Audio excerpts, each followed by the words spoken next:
Hey guys, welcome back. Today we've got a lot of stuff going on. We are preparing to take delivery of our extension to our slab flattener, so our shop is in disarray. Trying to get everything ready because we got to move the machine from one corner to the other, and we've got a small woodworking project that we're going to finish up a slab for a client. So we flattened it, got the initial sanding done on it, but now we're going to square up the edges, and then we're going to go ahead and attach the feet. All right, so we have our slab laid out. Our goal is to create a square side on both ends, and the way we're going to do that is we're going to find a center point over here, and right there. So let's see, 9 inches. And we'll come down and do the same thing to the other side. That's going to be 10. All right, so now we'll use a straight edge just to get these lines marked out. Now you could use like a chalk line or something like that. Now we're not going to cut, obviously, but this is just to help us get a reference. All right, now we have a reference line. We need to figure out how far back we're going to come off the line. Now we're trying to keep this thing as long as possible, so that's probably pretty good. So now we'll just use our square. Transcribe it all the way across.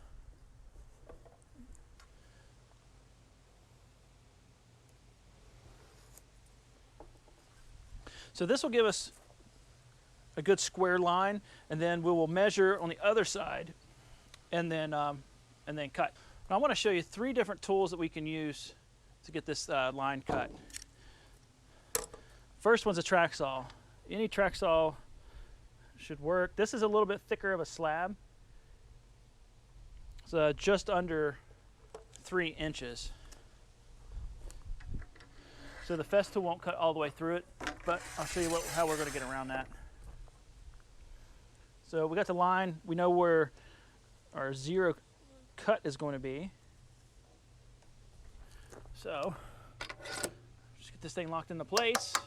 We'll go ahead and get everything set up. Let's go ahead and cut.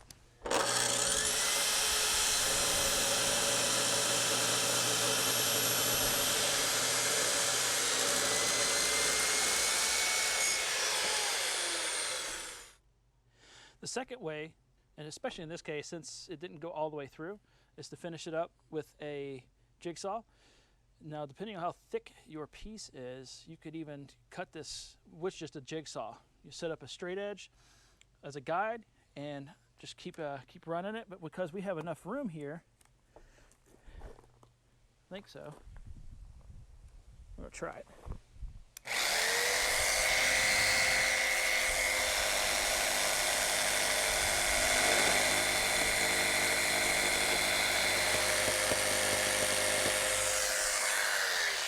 So it didn't leave the smoothest edge, obviously. Yeah, not expecting to be super smooth, but like a belt sander will clean that up real well, and that's we'll do that for the customer real quick. And I'm gonna show you the third tool that you could use for this. So the third tool we're gonna use, skill saw. This is a beam saw that's meant for cutting a 4x4 material. So it'll do a full 4-inch cut all the way through. So this thing will cut cleanly all the way through. So what we're going to do is we're going to get this clamped down after we get it aligned up, and then we'll make our cut. And then this should be one single cut. So obviously we're going to use our track saw as our edge guide, but you could use anything else, anything that you got straight, piece of aluminum bar.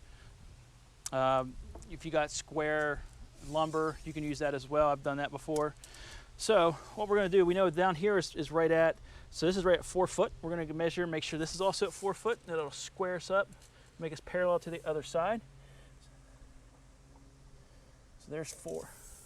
4 foot, come back, measure again, 4 foot, right where we need to be. There's no joinery on this. This is just aesthetics. All right, so we'll lock this down. I might throw clamp on the other side just to overcomplicate a simple task. All right, guys, I will say, if you're going to use your track saw for this, don't over over torque this thing down. You don't want to crimp and distort your track. You just need something that you can push and it doesn't deflect out. So protect your stuff. I like these quick clamps. These things are really nice. It's called a gear bar clamp, a little 8-inch thing. And these things have been super handy for our woodworking stuff here. So let's make some cuts, or hopefully just one. All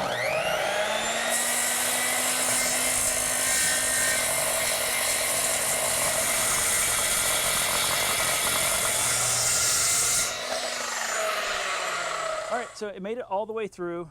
Here was a little bit harder. It looks like it was a knot that it was trying to go through.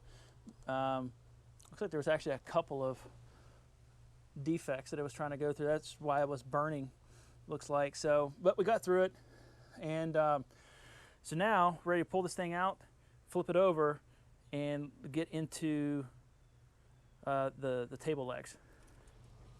All right, so we're gonna use the same process for finding the center line over here as we did on the other side. So let's mark, there's 10.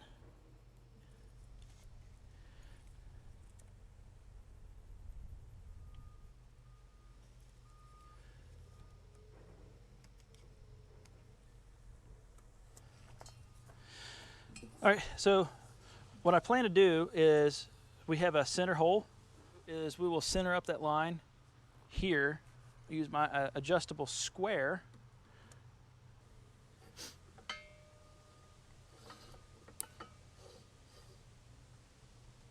Next thing to do is we need to screw these down. They've sent us hardware. You've got the screws that are slightly undersized to allow for wood movement. These aren't elongated holes, but that's okay. So we'll get these pre-drilled because I don't want to split the wood since we've already got some splits over here. And we can get the feet installed as well. One of the things I really enjoy using for projects like this are these self-centering taps or self-centering drill bits. They're spring-loaded and they auto-center. So wherever you're going to drill, it gets right into the center of that hole every time. Now I'll have a link in the description for these. These things are great if you guys are in the market.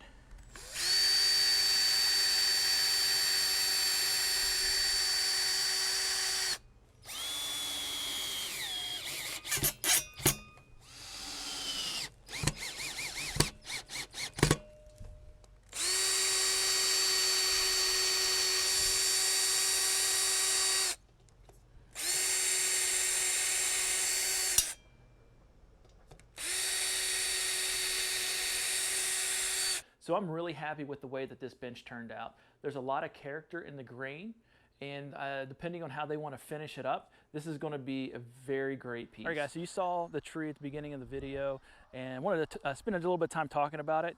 This is a Dawn redwood, or a Metasequoia, and Nikki had found this online, bought a sapling, and it was basically looked like a stick when it arrived.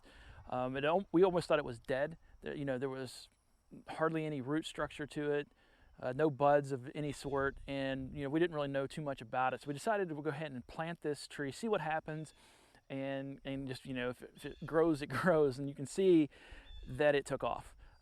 We planted this late 2020, so maybe sometime in the fall, like early mid-fall, and you know, wasn't expecting much because, you know, we got in the ground so late in that year. The growing season was obviously coming to an end. In April of 2021, I noticed a couple of green buds coming off of the little sapling, and it was pretty exciting. Oh, this thing's still alive. Well, take a look at the progression in these photos of how fast this thing has grown. Now, after looking into it recently, I found out that these things can grow 3 to 5 feet per year, and from April to November in the first year, this thing grew like 5 feet. It has absolutely taken off. So I just measured the tree. It is 8 foot 9 inches. That's after basically 2 growing seasons, 2 years. So we'll see where this is going to end up this year, but I wanted to bring you guys along on the journey of this thing growing. So I'm excited to see as it gets bigger, as the girls get bigger and they start climbing this tree, and it'd be really cool to watch it grow with our girls. So that's the end of this video. Thanks for hanging out with us. If you haven't, hit that like button, consider subscribing, share with your friends. Everything that you guys do, from leaving comments to hitting that like button, really helps to grow the channel. And we will see you guys on the next one.